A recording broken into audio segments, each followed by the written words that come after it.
Bulletin की शुरुआत करते हैं भारत और मंगोलिया के बीच हुए समझौतों की खबर से। पीएम मोदी और मंगोलिया के राष्ट्रपति की प्रतिनिधिमंडल स्तर की वार्ता के बाद कई समझौता ज्ञापनों का आदान प्रदान हुआ। सबसे पहले ये रिपोर्ट।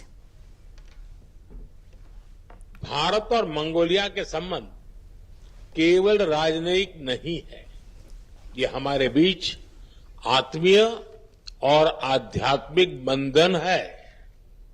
हमारे संबंधों की असली गहराई और व्यापकता हमारे पीपल टू पीपल टाइज में दिखाई पड़ती है। पीएम मोदी का ये बयान भारत और मंगोलिया के रिश्तों की विरासत की दास्तान को बताने के लिए काफी है और स्क्रीन पर दिख रही ये तस्वीरें भारत और मंगोलिया के मजबूत होते रिश्तों की गवाही दे रही हैं। दरअसल मंगोलिया के राष्ट्रपति खुरेल सुखउखना इन दिनों 4 दिवसीय भारत यात्रा पर हैं। उनका ये दौरा दोनों देशों के कूटनीतिक संबंधों के 70 वर्ष और सामरिक भागीदारी के 10 वर्ष पूरे होने का प्रतीक है। जहां उनके दौरे के दूसरे दिन दिल्ली में पीएम मोदी की मौजूदगी में द्विपक्षीय संबंधों को नई गति देने के लिए भारत और मंगोलिया के बीच कई अहम समझौतों पर हस्ताक्षर हुए हैं और इस खास मौके पर पीएम मोदी ने मंगोलियाई नागरिकों को फ्री ई वीजा का तोहफा देने का भी ऐलान किया है। हमारी सरहदें भले ही जुड़ी हुई नहीं है, लेकिन भारत ने मंगोलिया को हमेशा एक पड़ोसी के रूप में देखा है और इसी नाते हम पीपल टू पीपल टाइज को बढ़ावा देते रहेंगे।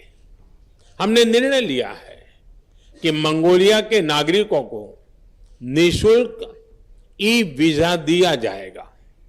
साथ ही भारत हर साल मंगोलिया से युवा कल्चरल एम्बेसडर्स की भारत यात्रा भी स्पॉन्सर करेगा।